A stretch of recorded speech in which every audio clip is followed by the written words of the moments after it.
Olá, sejam todas e todos muito bem-vindos mais uma vez ao canal Professor Polímeros para Jovem Cientista. E a gente está chegando agora no final do ano.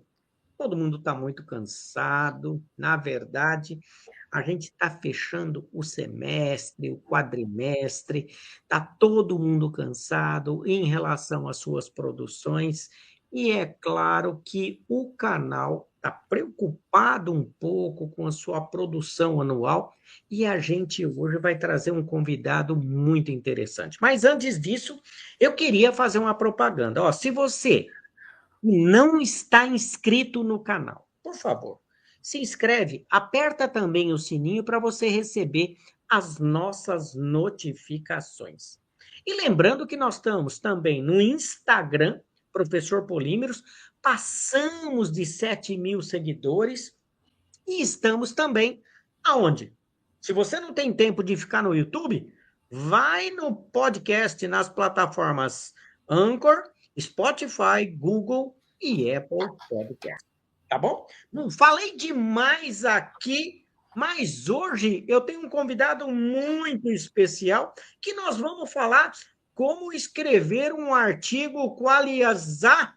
Oh, meu Deus do céu, peraí, eu tô querendo então, eu vou chamar aqui o doutor Pedro Henrique Santos. Olá, Pedro, tudo bem com você?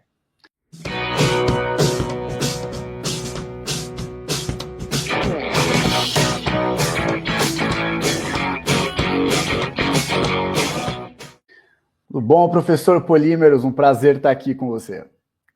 Olha, para mim é uma grande satisfação, porque eu estou um pouquinho curioso para saber uma coisa. Ô Pedro, primeiro eu acho que você tem que ficar um pouquinho mais aí, centralizado isso, para que a gente Aí, possa ver a sua cara, porque afinal de contas eu quero entender bem o quê? Eu quero entender como escrever um artigo qualizar. É isso que nós vamos falar, Pedro? é isso aí. Estamos aqui para falar um pouquinho sobre o que é qualizar e como desenvolver, como escrever um artigo qualizar, um artigo com alto impacto. Poxa vida, eu estou aqui preocupado, porque a gente, às vezes, o pessoal mais antigo vai falar assim: peraí, tem uma receita para escrever isso? Não é bem isso que nós vamos falar, não. Nós vamos criar algumas situações aqui para motivar e também para explicar um pouquinho algumas exigências que estão sendo colocadas por algumas revistas aí, né, Pedro? Mas, ó, antes de a gente começar essa conversa, eu queria apresentar o Pedro Henrique Santos. O Pedro Henrique Santos, ele é engenheiro de alimentos, né, pela Universidade do Estado de Santa Catarina, com o seu mestrado e doutorado e pós-doutorado em engenharia de alimentos pela Universidade Federal de Santa Catarina. Desde outubro, vem atuando como pesquisador no programa de pós-graduação em nanociência e materiais avançados, né, pela Universidade Federal do ABC, e aonde participa de um programa que é o CAPES Pandemia. E desde 2021, o Pedro coordena, né, junto com uma colega lá, uma página de assessoria de escrita científica no Instagram, que vem falar um pouco sobre essa questão do Qualis, que é o tema da nossa conversa de hoje, né, Pedro? Exatamente, professor. Vamos falar um pouquinho sobre Ah, publicação de artigos e como a gente pode facilitar esse processo, que dizem que é difícil. Ele não é fácil, vou mas pode tomar ser até muito uma mais. água aqui, porque eu estou aqui, ó, de boca aberta com relação a isso. Vamos lá, vamos lá. Vamos conversar legal Ô, sobre isso. Pedro, mas eu quero começar uma coisa. Uhum. Aonde você nasceu? Então, eu digo que eu sou paulista de nascimento e carrego Santa Catarina no meu coração. Sou nascido em São Vicente, litoral paulista, mas com 5 anos eu me mudei para Santa Catarina, para a Serra Catarinense, e morei lá até meus 34 anos, longos anos em Santa Catarina. Que legal. Puxa vida. Ô, Pedro, agora você era uma criança levada, não? Eu acho que era dentro. Eu acho que sim, professor. Eu acho que era uma curiosa, uma criança muito curiosa. Hã? Sempre fui muito curioso. Aquelas crianças espivitadas, como diria no interior de São Paulo, não? Eu acho que sim, eu acho que sim. Se fosse a pergunta feita pelos meus pais, eu acho que eles diriam a verdade, que eu era bem espivitado. Ô Pedro, você gostava de estudar? Gostava, professor. É? Sempre gostei de estudar, mas eu acho que Hã. se fosse essa pergunta feita, se perguntassem para algum dos meus amigos da época de infância e adolescência, o que o Pedro vai fazer quando crescer? Eu acho que nenhum deles falaria engenharia, porque eu era um apaixonado por língua portuguesa, professor. Acredite se quiser, um apaixonado por língua Ah, de portuguesa que acabou entrando na engenharia, mas poucos sabiam que eu também tinha uma paixão por química, e foi a química que acabou me levando para essa área da engenharia, mais especificamente de alimentos, e, e não me arrependo de momento algum, sou apaixonado pela engenharia, todas as suas agora, facetas. o que fez você ir para essa área de engenharia de alimentos? Então, foi a curiosidade, primeiro, por esse curso, né? Tá. Então, era um curso relativamente novo, desconhecido por muitas pessoas, né? Engenharia de alimentos, o que faz o engenheiro de alimentos. Então, quando eu vi engenharia e vi alimentos, opa, alimentos, interessante. Eu pensava que, puxa, vou poder desenvolver alimentos, gosto bastante de química, vou estar num laboratório criando alimentos diferentes, fazendo modificações, o que eu posso fazer? E com a entrada na faculdade, eu fui percebendo que não era só isso. A gente pode fazer isso, mas a gente pode fazer muitas outras coisas. E acabei seguindo nessa linha, não só na graduação, mas mestrado, doutorado e pós-doutorado também. Você sabe que você vai levar muito questionamento por querer aqui falar que como escrever um artigo, porque vai ter um monte de professor, como o professor Derval também, que é mais exigente, sabe? Porque o professor Polímeros tudo bem, né? Mas o professor Derval acaba sendo um pouco exigente em relação à questão de como escrever artigo. Agora eu queria saber uma coisa para você. Uhum. Peraí, para a gente conversar sobre esse tema, eu queria saber o seguinte: o que é um artigo científico? Bom, um artigo científico nada mais é, professor, do que um documento pelo qual um pesquisador, uma pesquisadora, vai divulgar os seus achados.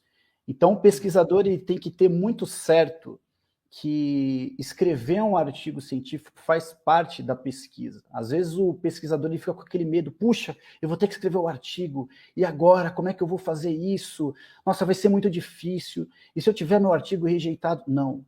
A gente tem que entender, o pesquisador precisa entender que escrever um artigo faz parte do seu processo natural de desenvolvimento de pesquisa. Não é um bicho de sete cabeças, claro, não é fácil desenvolver um artigo científico e quanto mais elaborado for esse artigo, mais difícil é. Mas ele também não é um bicho de sete cabeças, e o meu papel, junto com o Qualizar, é justamente isso: mostrar que não existe uma receitinha de bolo, mas a gente pode ter algumas atitudes que podem facilitar a nossa escrita e ter esse documento, que o artigo científico é um documento, Uhum. aceito por uma revista. E outra coisa também, professor, que vale salientar para quem está chegando agora, principalmente para os novos pesquisadores, novos cientistas, né, que é o foco também no canal, que um artigo científico ele se diferencia de outros tipos de escrita por três razões. Primeiro, o gênero literário.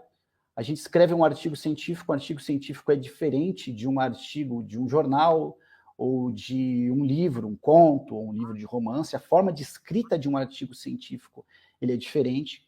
Segundo ponto, um artigo científico ele é avaliado antes de ser publicado. Então, antes de você ter o seu artigo publicado, ele vai ser avaliado por revisores experientes na área, que a gente chama de revisão por pares.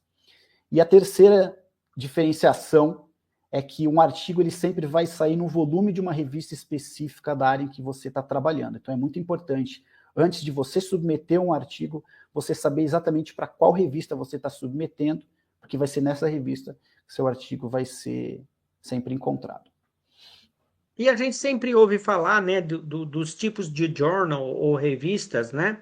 Uhum, E a gente hoje vai falar do Qualis, que faz uma classificação. Você fala do Qualizar, mas depois a gente vai uhum. falar um pouquinho sobre isso, né?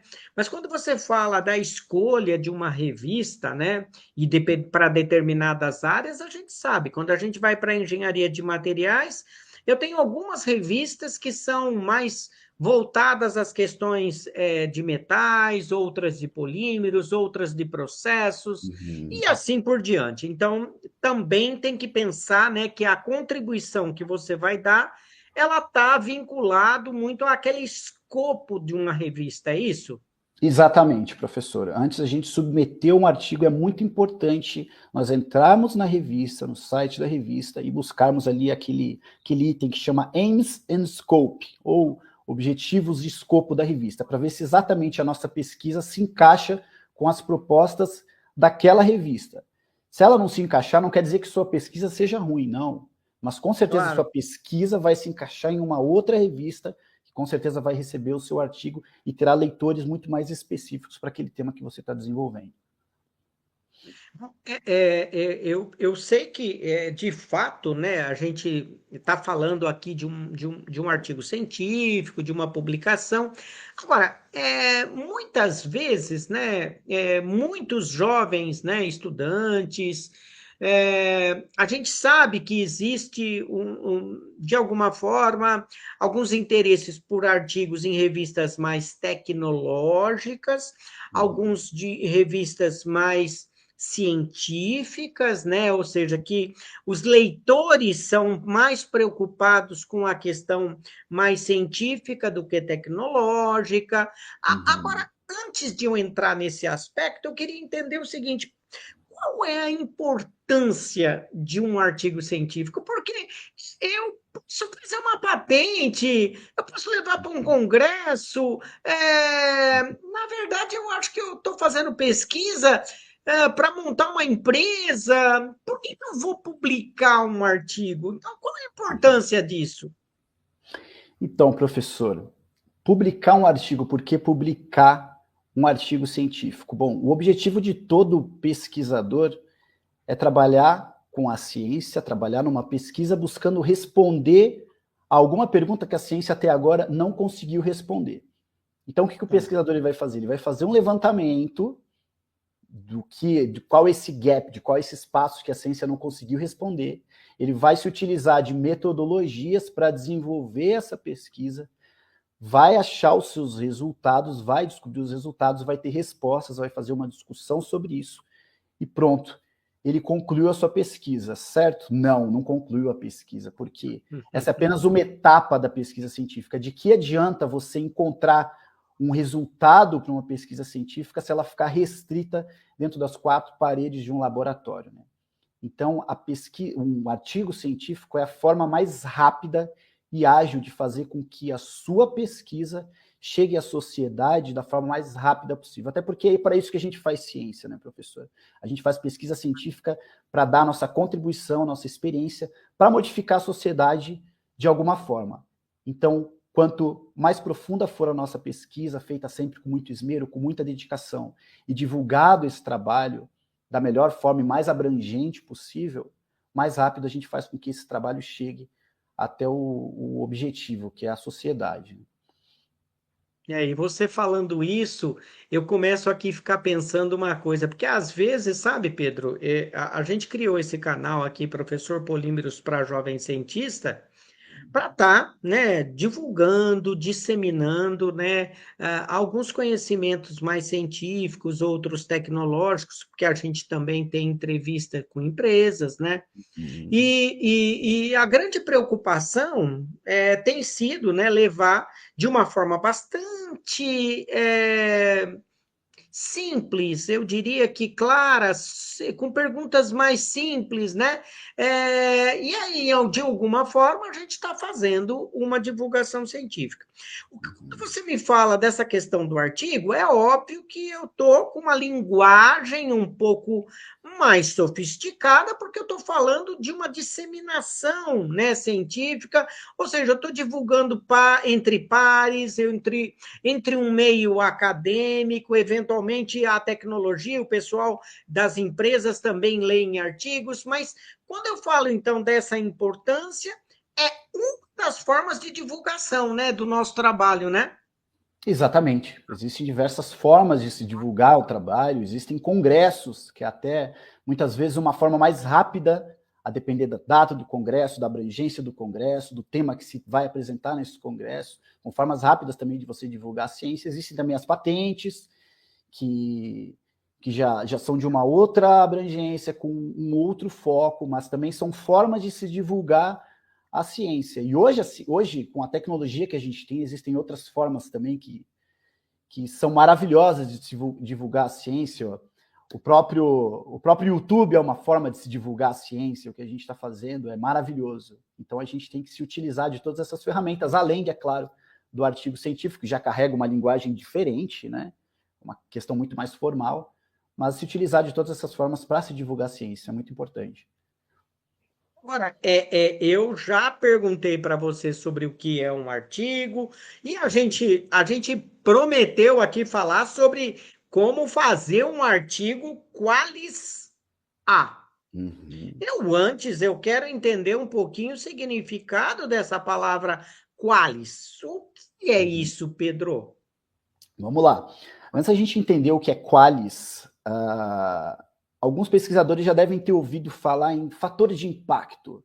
Olha, eu vou publicar uma revista com fator de vou publicar meu artigo numa revista fator de impacto tal. Olha, eu achei esse artigo muito interessante, ele tem um fator de impacto tal. O que é o fator de impacto? Nada mais é do que a relevância da revista onde você publicou o seu artigo científico.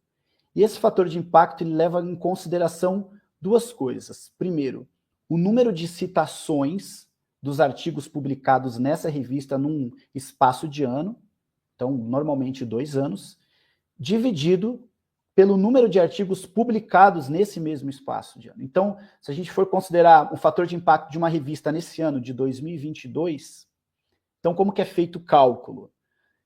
Todas as citações em artigos publicados nos 2 anos anteriores, ou seja, 2020 e 2021, dividido pela quantidade de artigos publicados. Ou seja, quanto mais citações uma revista tem, maior é o fator de impacto dela. Então, se eu tenho o meu artigo publicado numa revista com alto fator de impacto, indiretamente, meu artigo já vai ser olhado de uma outra forma, a abrangência dele vai ser muito maior. Então, o fator de impacto ele é um índice bibliométrico quantitativo. Ele vai me mostrar, através de número, qual é o nível desse meu artigo, através da revista em qual ele está publicado. Agora, o que é o qualis? Qualis também é um índice bibliométrico, só que ele é quantitativo. Ele foi criado pela CAPES, periódicos, com o objetivo de avaliar os programas de pós-graduação no Brasil. Então, como é que está a pós-graduação X? Eles estão publicando bem? Então, vamos criar o nosso próprio indicador bibliométrico aqui do Brasil para avaliar esses programas de pós-graduação. Como que a Qualis funciona? A CAPES tem experts em determinadas áreas do conhecimento, seja de ciência dos materiais, engenharias, enfim. E esses experts são responsáveis por, a cada 4 anos, definir o qualis das revistas daquela área do conhecimento. Eles levam em consideração justamente o fator de impacto e outros índices bibliométricos. Nisso, eles classificam todas as revistas de uma área do conhecimento em função do qualis. Então, pegando a área de ciências dos materiais, por exemplo, suponhamos que a gente tenha 100 revistas dentro da área de ciências dos materiais em todo o mundo, certo? Então, o que a Qualis vai fazer? Ela vai dividir em determinadas faixas. Artigos com fator de impacto mais alto vão ser chamados de Qualis A, Qualis A1 ou Qualis A2. Então, Normalmente, 25% das revistas com maior fator de impacto vão ser classificados como Qualis A1 e Qualis A2. A partir de Qualis B, são revistas com 25% a 50% das notas. E aí vai descendo até chegar no Qualis C. Então, Qualis nada mais é do que uma forma que a CAPES achou de classificar o nível das revistas em determinadas áreas do conhecimento. E a gente pode saber que tem, então, A1, A2, A3, A4, é isso, né? E que Exatamente. porque agora com esse novo Qualis que tem, que a gente acaba não separando por área do conhecimento, Uhum. você acaba criando um Qualis geral para todas as áreas, apesar de ter uma classificação prévia, né, para algumas revistas, mas para uma outras e assim por diante, né? Exatamente, professor. É exatamente Agora, isso. sempre fica uma dúvida, porque aqui no canal a gente sempre tem para o jovem cientista, né? Aquele que está começando e para Uhum. estar entendendo, porque muitas vezes eu fico pensando assim, eu vou publicar um artigo nacional ou internacional? Isso eu fico pensando assim, é a mesma coisa? Não é a mesma coisa, professor, em função da abrangência. Tá, Quando a gente fala, por exemplo, vou tentar usar um exemplo aqui para o senhor. Eu ah, falo português, sou nativo do Brasil, falo língua portuguesa. Se eu quiser ah, conversar com todo mundo em português, eu vou conseguir? Não vou conseguir, porque são não poucos vai. os falantes de língua portuguesa. Agora, se eu quiser conversar em inglês, a minha abrangência vai ser muito maior, porque o inglês é o idioma universal, então você tem brasileiro falando inglês, você tem chinês falando inglês, então a sua abrangência é muito maior. Quando a gente fala em revistas nacionais ou internacionais, a gente está colocando a questão da abrangência em jogo. Então, quando a gente prioriza revistas internacionais, não é porque a gente está deixando de lado as revistas nacionais, que revistas nacionais não são boas, não, tem revistas nacionais muito boas e que estão melhorando ainda mais com o passar do tempo, mas é a questão de abrangência, como a gente desenvolve uma pesquisa e a gente quer levar os resultados da nossa revista para o maior número de pessoas possível, então buscar por revistas internacionais tende a ser o foco de todo pesquisador. Agora, então a gente sabe que você falou do Qualis, né? Que tem essa é uma espécie de classificação aí que a CAPES estabelece. Eu sempre ouço falar, né, de que sempre alguém pergunta assim, tal revista está em que quartil, né? Uhum, Esse tal de quartil, uhum. a forma de classificação do artigo ou não? É uma forma de classificação do artigo, sim. Normalmente, usando aquele exemplo das áreas do conhecimento, se a gente pegar artigos da área de ciências dos materiais, como exemplo, supondo que a gente tenha 100 artigos internacionais indexados numa base de dados, só dessa área de ciências dos materiais. Então, como que algumas empresas separam em quartis? Quartis são 4 partes distintas. Então, primeiro quartil, os 25 artigos com o fator de impacto mais alto, com a nota mais alta. Estou usando o exemplo do fator de impacto, porque é o Tá. índice bibliométrico mais conhecido, mas existem outros índices também, o CIT-Score, CIMAGO, que também são utilizados em diferentes revistas. Mas utilizando o fator de impacto como exemplo, as revistas dentro da área de ciências dos materiais que tiverem as 25% notas mais altas, elas são enquadradas no primeiro quartil. O 26º, 26% até 50%, segundo quartil até 75%, terceiro, e as 25% com notas mais baixas entram no quarto quartil. Então, o quartil nada mais é do que evitar uma nota específica e colocar a sua revista de fato dentro de uma faixa. É muito mais fácil de entender a relevância daquela revista.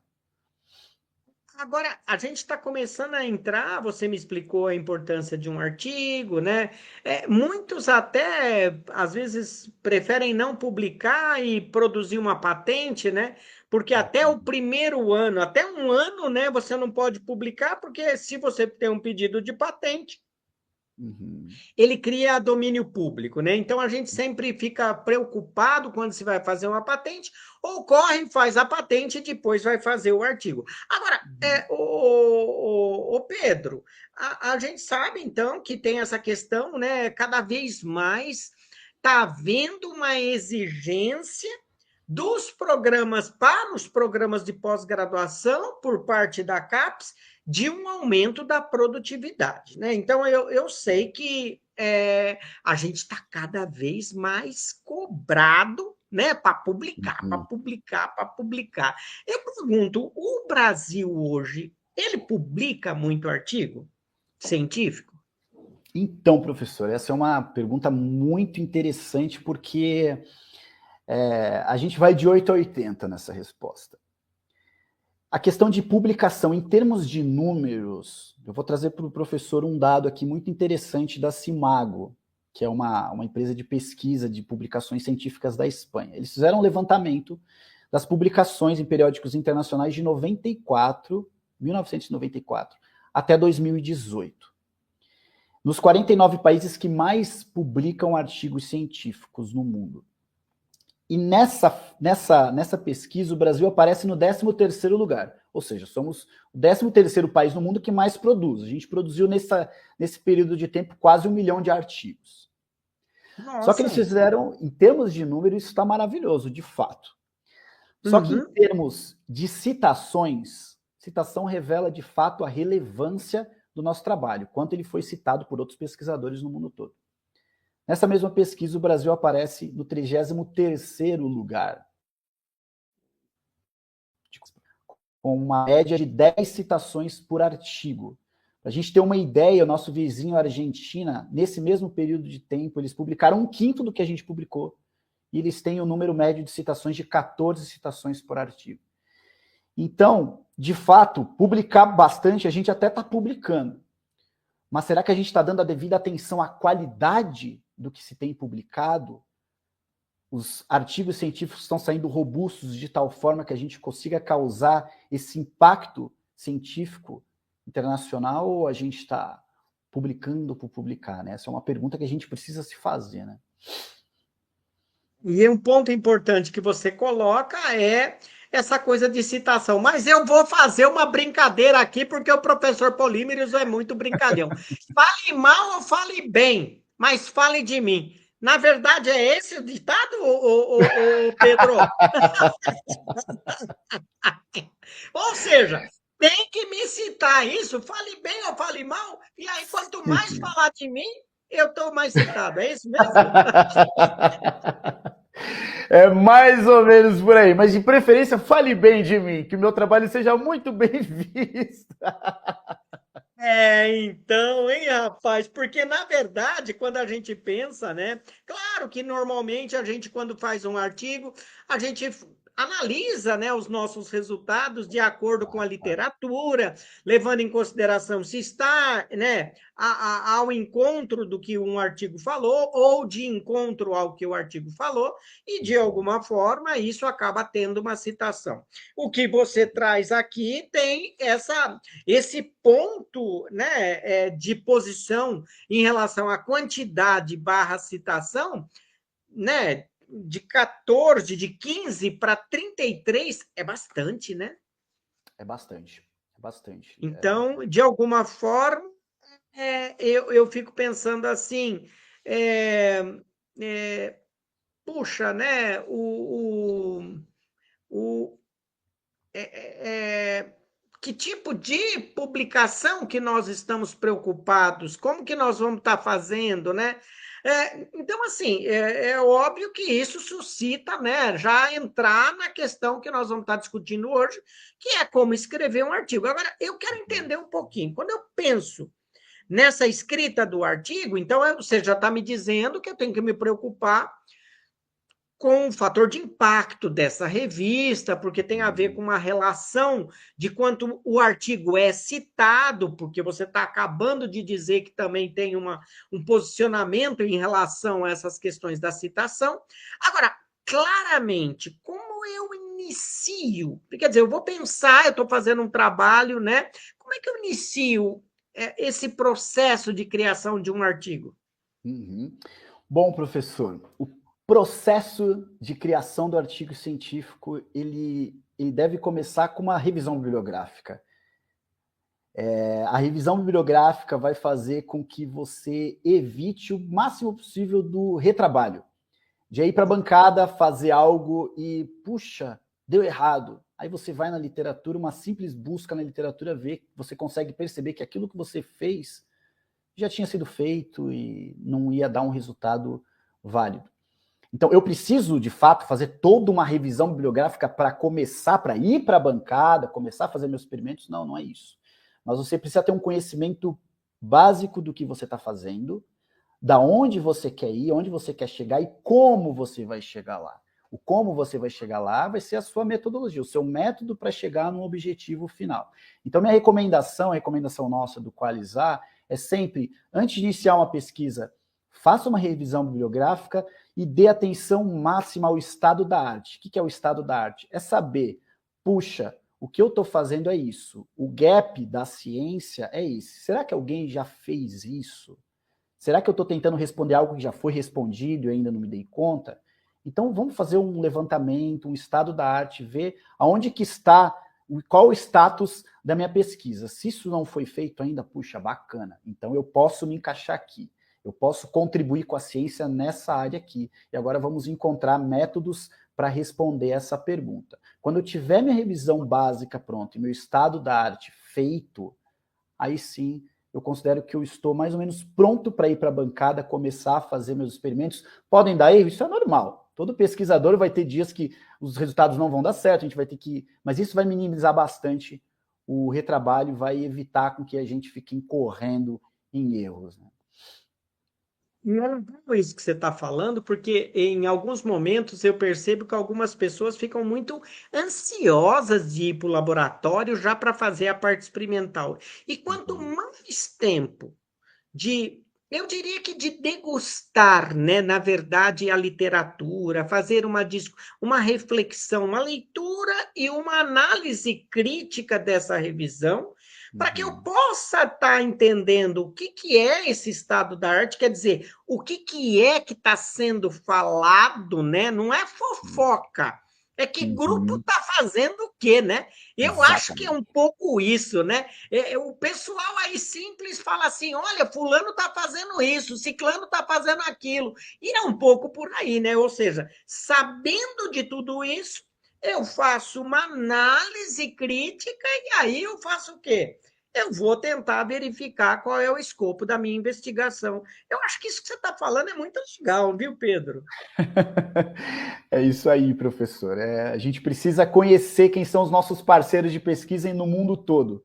Quem que está nessa empreitada junto com a gente?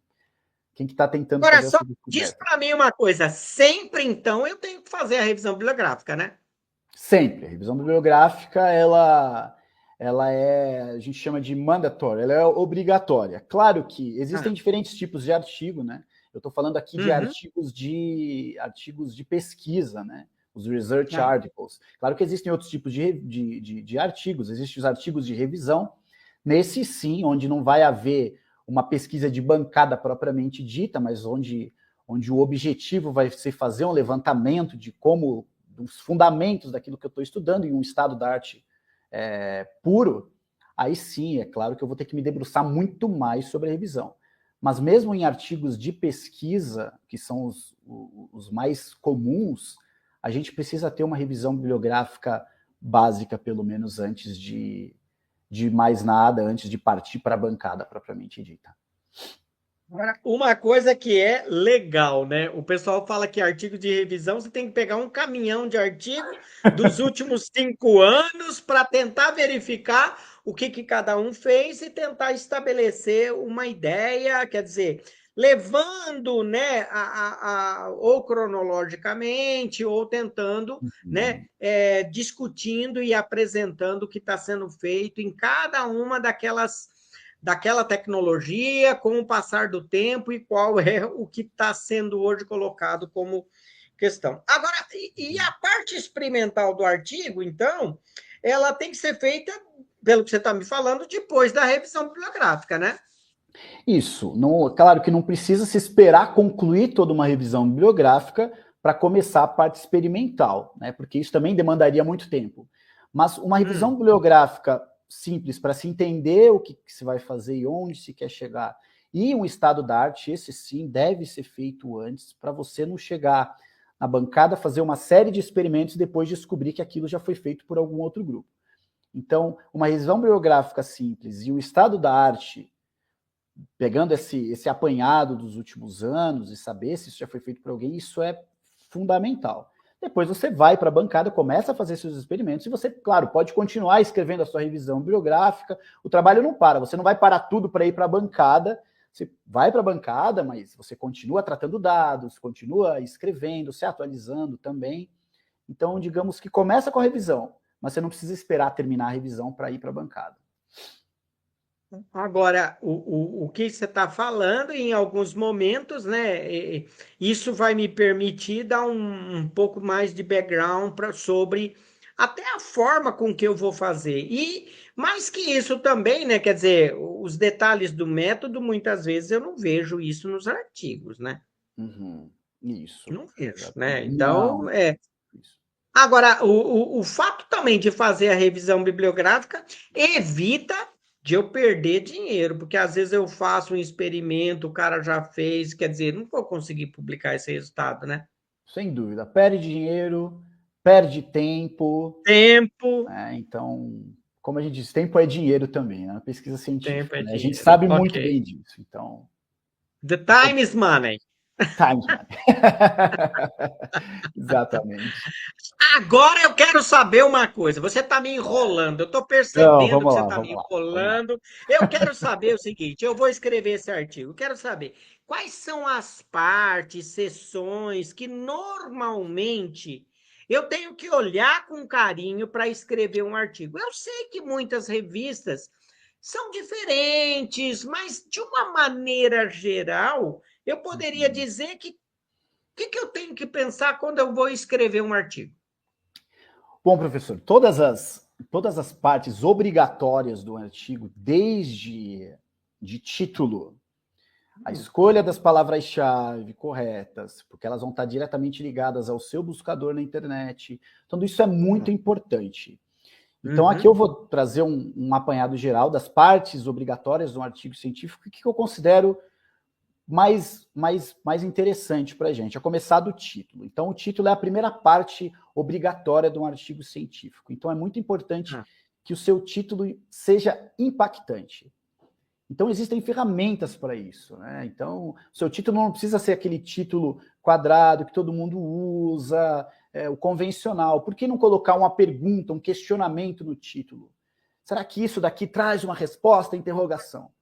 Porque quando a pessoa o leitor estiver buscando pelos artigos, ele encontrar um artigo com uma interrogação, com uma pergunta, aquilo já levanta curiosidade nele.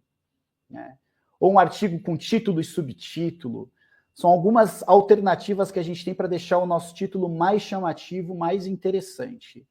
Depois do título, a gente tem o abstract, que é o resumo, né? Em que a gente vai mais ou menos em 200 a 250 palavras, isso varia de revista para revista, mas mais ou menos 200, 250 palavras, trazer de fato um resumo de todo o nosso trabalho, desde a introdução até a conclusão. Então é muito importante que de uma forma bem sucinta, dentro de um parágrafo mesmo, a gente coloque uma, duas frases introdutórias mostrando o que a gente vai fazer no artigo, a parte de metodologia, quais são os métodos que a gente está utilizando para chegar numa resposta, os resultados mais interessantes que a gente teve naquele artigo e as conclusões do nosso trabalho. Tudo isso tem que estar presente dentro do meu abstract. Depois a gente entra nas palavras-chave. Peraí, você está indo muito devagar. Então, você falou que, na verdade, a gente tem que ter um título impactante, tá certo? Exatamente. Então, de alguma forma, como você falou que a gente, na verdade, se preocupa muito nessa produção em inglês, né? A gente tem que usar algumas expressões impactantes e bem também vendo qual é a estratégia que eu vou para tornar o meu artigo atrativo, né? Então, o editor ele vai olhar muito claramente essa questão do título. Em relação ao abstract, você disse assim, uma, duas frases com uma introdução, depois o objetivo do artigo, né? Exatamente. Aí a metodologia e os principais resultados, que na verdade é um pouco a nossa conclusão ali. Então, Uhum, isso tem que ficar muito claro quando eu escrevo, então, um abstract, né? uhum, Agora, antes de a gente ir para frente, porque eu sei que você vai falar o resto do artigo, mas uhum. normalmente o pessoal comenta para mim uma coisa: escreve o abstract depois que acabou o artigo ou no meio? Como é que você vê isso? Uhum. Então, Bem difícil. então, professor, tem várias formas de chegar a esse objetivo final, né? Então, eu particularmente gosto de escrever o abstract por último, porque você já tem todo o seu trabalho escrito, você já conseguiu definir de fato quais são aqueles pontos mais impactantes, especialmente nos resultados de discussão e na sua conclusão. Depois que você concluiu todo o seu artigo, você já conseguiu marcar quais são essas partes mais impactantes e elas devem surgir no seu abstract. Até porque alguns buscadores, como o Scopus, por exemplo, que é uma das bases de dados mais acessadas no mundo, eles, quando você busca por um artigo no Scopus, busca uma palavra-chave, por exemplo, encapsulamento de algum material, enfim. Ele vai te mostrar os artigos relativos àquela palavra-chave e vai te trazer apenas o abstract. Então, o leitor não vai ter a oportunidade ali, naquele momento, de ler todo o seu trabalho. Ele vai ler o título e o abstract. Então, o seu abstract tem que ser impactante. Você só consegue, ao meu ver, produzir um abstract impactante depois que você desenvolveu todo o seu trabalho. Você fala sempre de um artigo, você falou para mim que é importante para divulgar. Agora, quando eu penso, né, o título, então eu tenho que ter um título chamativo. Exato. Quando eu faço o abstract, você agora acaba de ressaltar essa questão, depois eu tenho as palavras-chave. Uhum, Normalmente o pessoal fala, eu não sei, eu queria bem ouvir sua opinião. uhum, Não precisa escolher as mesmas palavras no keyword, né? Que uhum. são as palavras-chave. O ideal é que sejam diferentes do título, porque quando a gente vai fazer a busca, o pessoal vai para o título e pelas palavras-chave. Isso dá maior chance para encontrar o nosso artigo, é isso? E, por sua vez, se encontrar o artigo, vai falar bem de mim, né? Ou vai falar mal, vai citar o artigo, é isso? Exatamente, professor, é isso mesmo. Exatamente. É. Escolher palavra, uma das dicas valiosas que muita gente acaba passando despercebido por isso, é escolher palavras-chave diferentes daquelas escolhidas para a elaboração do título. Porque o Tá. buscador, ele vai sempre considerar o seu título e as suas palavras-chave. Se você repetir a palavra, ele vai considerar só uma. Então, isso pode restringir a busca. Agora, se você utilizar outra palavra, utilizar outros métodos do seu trabalho, ou até sinônimos, você aumenta as chances do seu artigo ser encontrado e depois ser citado. Bom, então eu falei do título, falei do abstract, falei das palavras-chave, agora eu vou pensar introdução barra revisão. Quando eu falo nesse aspecto, tem gente que escreve quase que um livro. Tem uma questão do tamanho aí, né? Primeiro, então, eu quero que você fale um pouco sobre essa introdução barra revisão.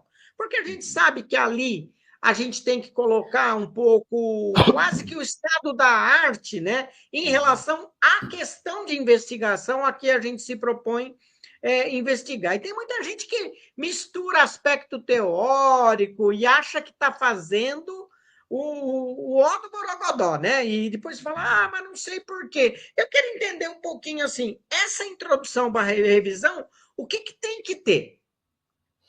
Então, professor, a introdução, antes de mais nada, a introdução e a revisão, que é uma sessão de introdução do seu artigo, ela deve ser concisa. Até porque cada vez mais as revistas estão limitando o número de caracteres, o número de páginas. Se a gente deixar uma revisão, a parte de introdução muito longa, vai faltar espaço para o nossa sessão de resultados, que eu vou falar daqui a pouco, e discussão, que é de fato o coração do nosso artigo. Então, o objetivo da introdução é qual?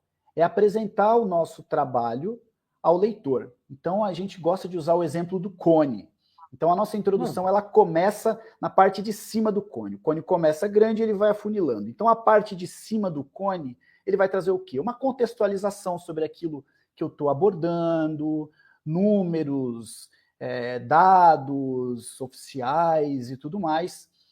Então, eu vou afunilando, vou chegando até a parte de baixo do meu cone, onde, de fato, eu vou chegar ao objetivo da minha pesquisa e aquela resposta e aquela pergunta que eu estou me fazendo, que eu vou tentar responder através do meu artigo. Então, uma introdução nada mais é do que isso, uma contextualização, e eu vou fechando, fechando, até chegar no centro da pesquisa que eu estou desenvolvendo.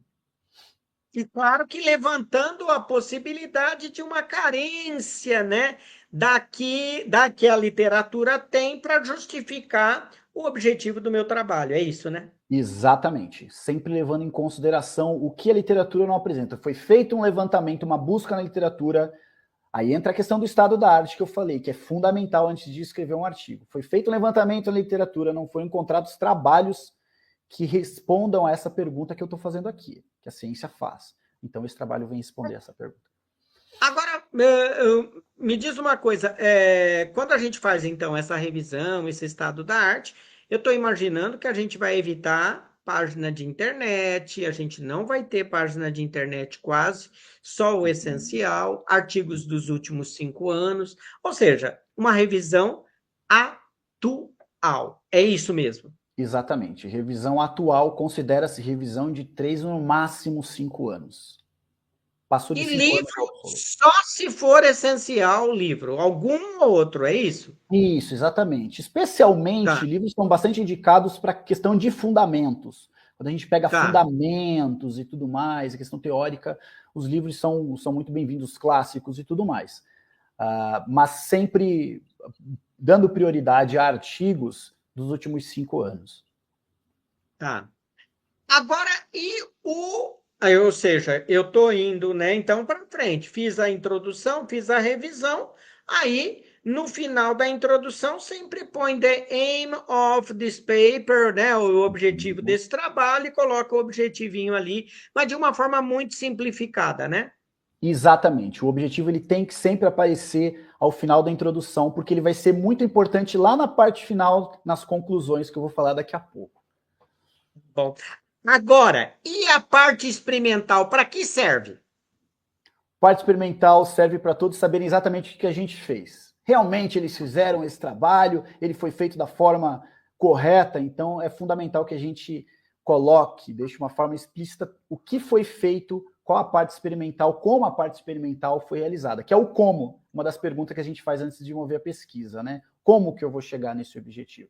Então a parte experimental ela vai responder como que eu cheguei nessa resposta. É muito importante que a gente abra, coloque de fato a metodologia como ela seguiu, de forma a possibilitar até que o trabalho possa ser repetido em algum grupo de pesquisa e tudo mais. Não deixe margem para nenhum questionamento a questão de metodologia em si. Né? Agora, normalmente o pessoal usa, né, algumas figuras para ilustrar um pouco a metodologia, porque às vezes um desenho fala mais do que 1000 palavras, né? Então, o que a gente está vendo é que tem hoje além do art graphic, né, a arte do artigo, em alguns lugares na metodologia, principalmente, a gente percebe que tem alguns esquemas, uns diagramas, algumas figuras, que basicamente ela dá um olhar geral para a metodologia do trabalho, né? Exatamente. Como o professor falou, eu também sou um amante de figuras. Eu acho que a figura faz com que a gente consiga visualizar de uma forma muito mais fácil o que está sendo feito. Tanto que, de uns tempos para cá, muitas revistas estão até solicitando que seja encaminhado junto com o manuscrito Graphical Abstract, que é um resumo gráfico do trabalho. Isso facilita a visualização de uma forma muito mais rápida e objetiva o que está sendo feito. E na metodologia, a mesma coisa. Ô Pedro, então, na metodologia, lógico, sempre citar normas, sempre citar. E aí tem que tomar o cuidado das condições do equipamento, o tipo de equipamento, a origem do equipamento, né? Pensar em todos esses detalhes de maneira que permita, para quem estiver lendo, reproduzir aquela parte experimental que eu fiz do meu artigo. É isso, né? Exatamente, professor. Deixar tudo muito bem explicado, tudo muito bem citado, até se for Tempo, utilizado, temperatura, tudo, pressão, pá, tudo direitinho, né? tudo muito bem explicado. Isso é fundamental. E não adianta querer esconder, né? Não, não adianta, não adianta, porque se você tentar esconder, vão te perguntar, e aí você vai ter que revelar. Ó, então agora vamos para frente. Então eu já tenho, na verdade, todas as etapas escritas. Agora eu quero apresentar e mostrar os meus resultados. E quando eu falo em resultados, eu faço sempre resultado de discussão. Na maioria das revistas é tudo junto, né? Isso, a maioria das revistas apresenta essa sessão junta, né, resultados de discussão. Algumas revistas abrem, deixam algo facultativo, se você quiser fazer a sessão de resultados, independente da sessão de discussão, pode se fazer também. Eu, particularmente, é uma questão pessoal, gosto de fazer as duas sessões juntas. Eu gosto de Tá. apresentar os resultados e fazer uma análise. E é muito importante, nessa sessão de resultados, utilizar, mais uma vez, se possível, tabelas e figuras, porque tabelas e figuras facilitam muito o entendimento. E lembrar que, utilizando tabelas, a gente não precisa replicar a mesma informação no texto. A tabela faz parte da nossa sessão de resultados, ela conta praticamente como um texto. Então, se eu estou Uhum. apresentando o resultado de uma tabela, eu não preciso vir depois e repetir essa informação. Isso é repetição de informação e não caracteriza uma boa escrita. Então, utilizou a tabela, explica o resultado daquilo, não precisa apresentar novamente o resultado. E outra coisa muito importante que muitos revisores pegam no pé é o que eles chamam de in-depth analysis, que é uma discussão profunda dos resultados. Às vezes a gente pensa, eu vou encher de experimentos aqui, vou colocar os resultados, comentar por cima, e os revisores vão olhar, vão ver que tem vários experimentos feitos e meu artigo vai ser aceito. E aí depois a pessoa fica decepcionada porque o artigo não é aceito, é rejeitado. Por quê? Porque falta discussão aprofundada. É muito mais interessante você diminuir a quantidade de experimentos, mas discutir de fato por que aquilo está acontecendo, o que você conseguiu observar e aquilo se deve a quê, e o que já foi encontrado na literatura semelhante. Então, minha recomendação nessa sessão de resultados de discussão é foque muito em discutir seus resultados, vá profundamente no cerne daquela questão. Parece que tem uma coisa do tipo: apresenta o resultado, mostra para o leitor do artigo o que você quer dentro dos seus resultados ressaltar, qual é a sua análise e a discussão frente à literatura. Parece que isso sempre se repete, né, Pedro? Sempre, sempre se repete. E a citação, eu acho que é algo que a gente tem que buscar evitar também, algo que se via muito no passado e hoje já está diminuindo. A gente tem que buscar evitar isso. Eu encontrei resultado A. Tal pessoa em tal grupo de pesquisa encontrou um resultado tal, que se assemelha ao meu. Tal encontrou. Você não precisa ficar referenciando diversos grupos de pesquisa só para mostrar que o teu resultado foi melhor. Mostre o resultado, apresente, claro, um outro resultado que esteja, onde fizeram algo semelhante ao que você fez, mas busque focar no seu estudo. O seu estudo é o foco. Ô Pedro, agora fala uma coisa para mim e de alguma forma ressaltar a grande contribuição aí dos seus resultados, né? Exatamente, exatamente. É Que aí fundamental. você vai, o cara vai querer saber qual foi a inovação desse artigo frente à literatura. Sempre vem essa pergunta, né, Pedro? Sempre. Essa pergunta é de praxe. É a pergunta que Ah, todo editor vai fazer e todo revisor vai fazer. Qual é a inovação? Qual é o que eles estão mostrando aqui que a gente não conseguiu encontrar até agora na literatura? Isso tem que ficar muito claro na discussão dos resultados e também já entrando na parte de conclusão, professor. pode dizer então, já que você está Podemos falando entrar? aí, já Então tá. virou sócio do canal, então eu quero saber assim. Primeiro, a grande preocupação é a conclusão, ela não pode ser muito grande, né? Exatamente. A conclusão ela tem que ser sucinta. Algo que acontece corriqueiramente, eu também já fiz, às vezes naquela fome, naquela sede de tentar vender o peixe, a gente faz uma conclusão gigantesca Então o revisor chegou para mim e falou, você não precisa fazer uma revisão tão grande assim, com 5, 6 parágrafos. Basta você colocar 2 parágrafos e você não precisa mostrar os seus resultados. Eu guardei isso. E é algo que eu levo sempre comigo. Resultado é na seção de resultados. A conclusão você não precisa apresentar seus resultados. Você precisa, sim, responder aquele objetivo que você colocou lá no final da introdução. Quando a gente fala, o objetivo do meu trabalho é esse. E aí, na conclusão, você conseguiu atingir o objetivo? Você conseguiu responder a esse questionamento? O que faltaria fazer? Quais são as ideias para um trabalho futuro? Então, isso vai na conclusão. Você pode deixar as pessoas com uma sede de uma continuação desse trabalho. Enfim, é mais ou menos por aí. Concisa e objetiva. Tá. E às vezes tem gente que coloca um pouco do objetivo na primeira linha, assim, resgatando para o cara lembrar e depois já entra nessas conclusões pesadas, né? Exatamente. Agora, uma coisa evidente é que deve ser evitado aquele resumo dos principais resultados, né? É mesmo como você falou, responder à questão de investigação, para evitar essa questão da sessão Remember, né? Exatamente, professor. Evitar a sessão de resultados ali.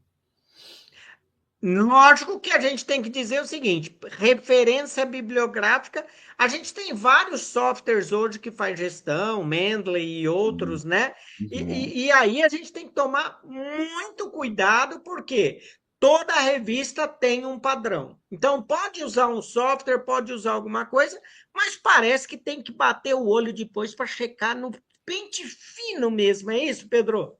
Sem dúvida, professor. O referenciador automático, ele é uma mão à roda, ele ajuda muito, e eu sou um fã dos referenciadores, seja EndNote, seja Mendeley, mas é muito importante, primeiro, você ajustar, não esquecer de ajustar no momento da submissão a forma de referenciar os seus artigos de acordo com aquela revista. Então, ajustou, o referenciador automático preparou todas as suas referências, não esquece de dar uma checada, ver se está tudo certinho, porque você pode achar que não tem nada errado. O revisor vai encontrar algum erro e vai te questionar. Vai. É o ponto, é a vírgula, é a ponto e vírgula, é o Exato. negrito no volume, ou é a sublinhado, cada um usa de um jeito, né? Exatamente.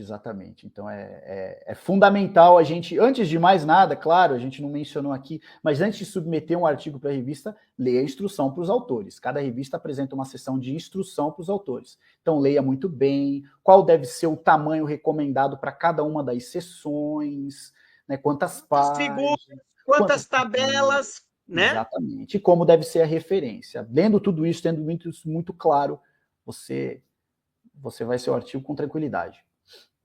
Agora, eu quero saber uma coisa.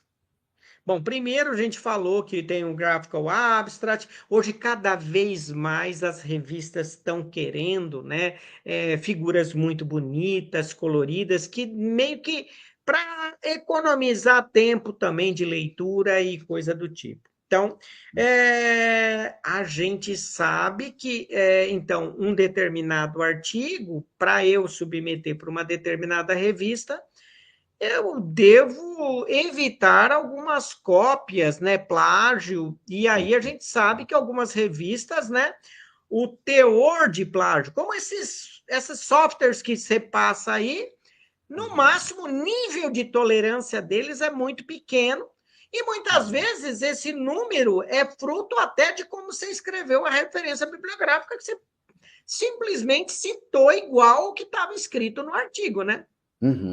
Exatamente. Então, essa questão de plágio também é uma questão que está sendo muito pega pelos editores. Logo quando você submete a revista, diversos editores já têm oferecidos pela própria revista um detector de plágio, né, detector de similaridades, né, como eles chamam. Então, é muito importante, na hora que a gente estiver escrevendo o nosso artigo, a gente também buscar alguns detectores de similaridades e no Qualizar, a gente, quem quiser acessar nossa página no Instagram, por favor, qualis.a.oficial, lá a gente também tem um post com dicas de ferramentas valiosas de detectores de similaridade. Então, você passa o seu artigo naquele detector e ele vai mostrar para você quanto de similaridade tem, onde tem a similaridade, para você corrigir e evitar que seu artigo seja rejeitado por alta similaridade e possível plágio. Pergunta que não quer calar. Tem revista mais fácil que outra?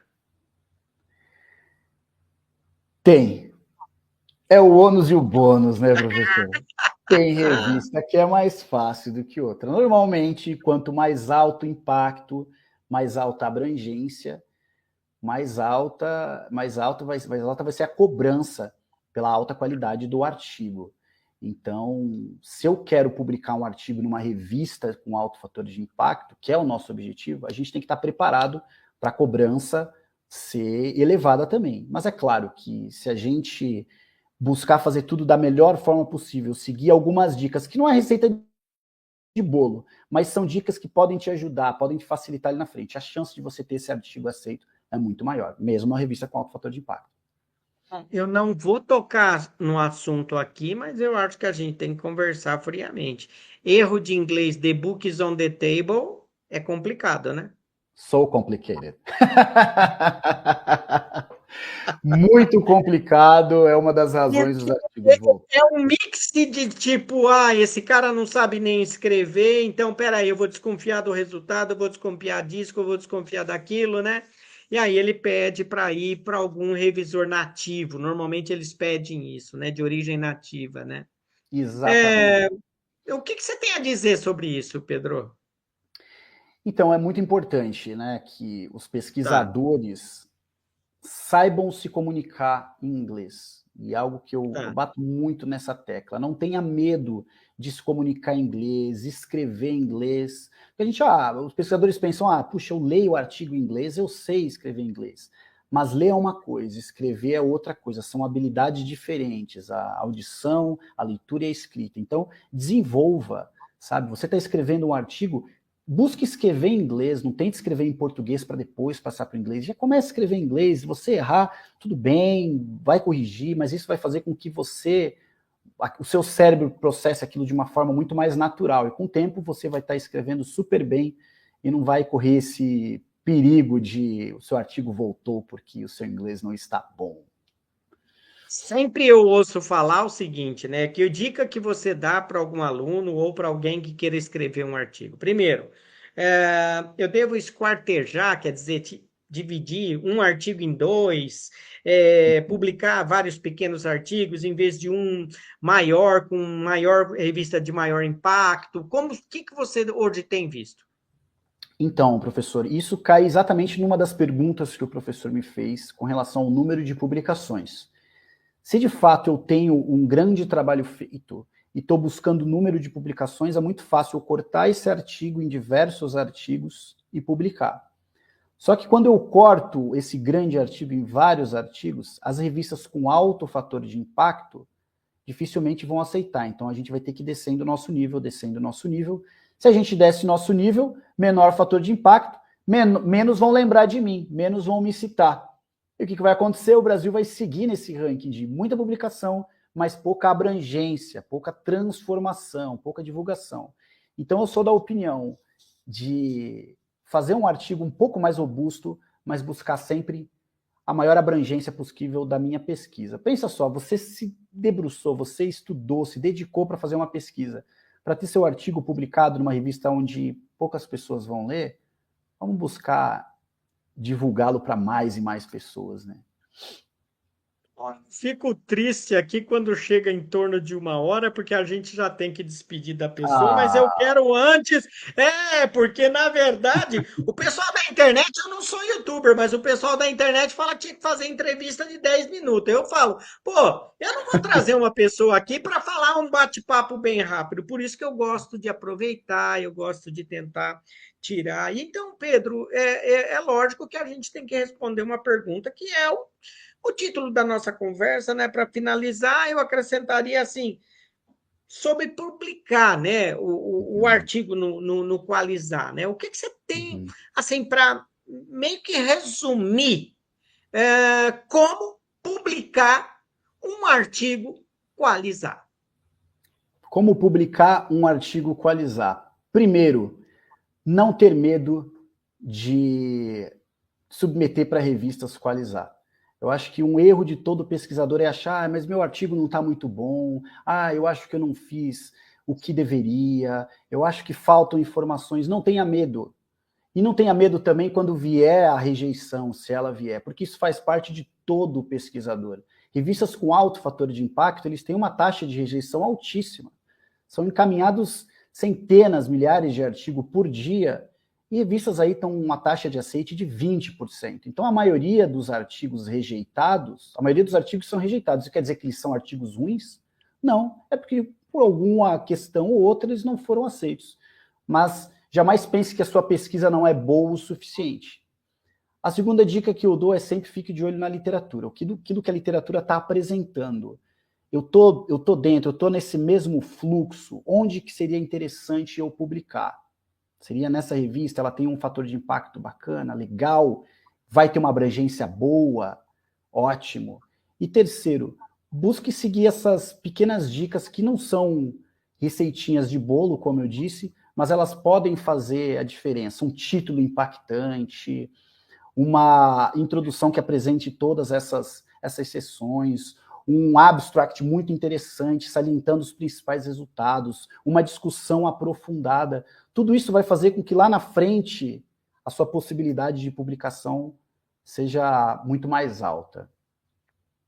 Bom, eu fico triste, né, porque a gente tem que meio que finalizar essa conversa, mas antes de eu me despedir, eu quero pedir para você, Pedro, que, se você me permite, que você deixe uma mensagem para aquele jovem cientista que vem acompanhando o canal, quer dizer, o que você tem a falar com esse jovem cientista?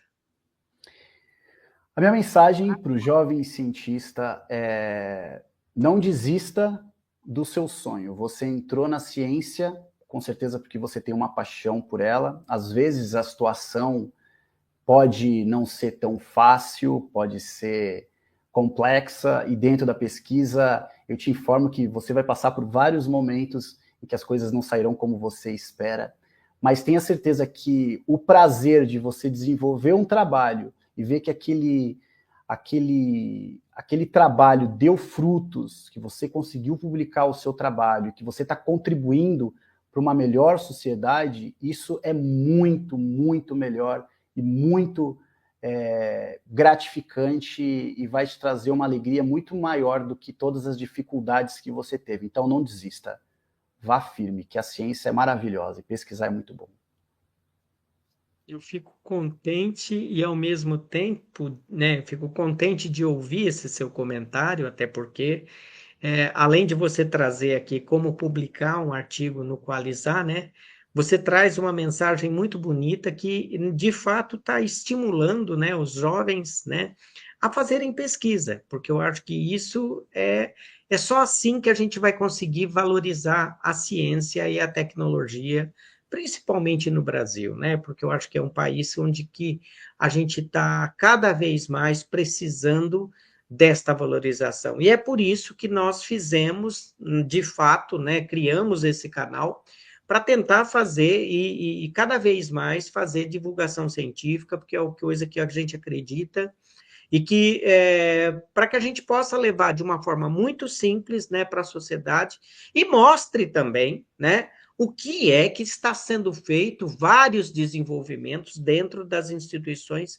sejam de pesquisa também como nas empresas, que eu acho que isso é fundamental. Olha, eu quero te agradecer imensamente, meu muito, mas meu muito obrigado.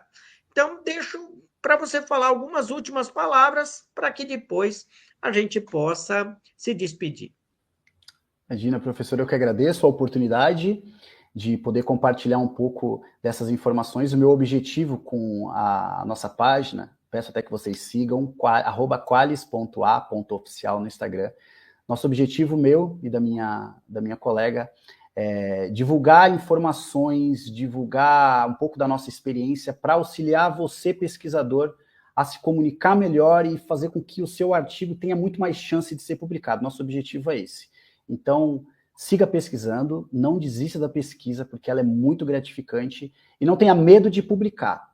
Mande seu artigo, encaminhe seu artigo, e pode ter certeza que ele vai ser aceito. Eu Obrigado. agradeço muito você da sua presença aqui no canal, viu?